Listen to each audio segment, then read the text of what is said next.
আসসালামু আলাইকুম। হজের সময় সাদা বোরকা পরিধান করা কি জরুরি? সামর্থ্য থাকলে জীবনের একবার হজ করা পুরুষদের মতো নারীদের উপর ফরজ।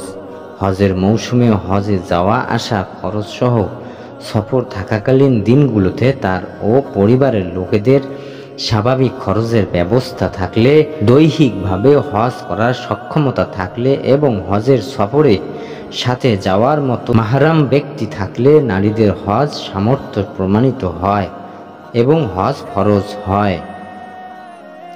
মাহরম না থাকলে সম্পদশালী নারীদের জন্য নিজে গিয়ে হজ করার অবকাশকতা থাকে না। কোনো নারীর কাছে যদি শুধু নিজের হজের যাওয়ার মতো সম্পদ থাকে, কোনো মাহরমকে নিয়ে যাওয়ার মতো সম্পদ বা সুযোগ না থাকে, তাহলে তার উপর হজ ফরজ নয়। কিন্তু এরপরেও কোনো নারী যদি মাহরম ছাড়া হজে যায়, তাহলে তার হজ শুদ্ধ হবে এবং ফরজ আদায় হয়ে যাবে।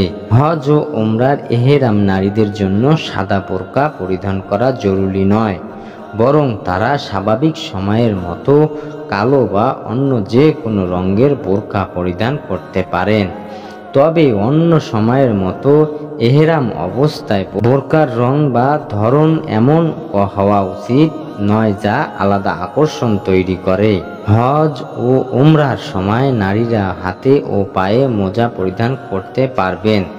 আব্দুল্লাহ ইবনে আব্বাস রাদিয়াল্লাহু বলেন, এহরাম অবস্থায় নারীরা হাত মোজা ও পাজামা পরিধান করতে পারবেন।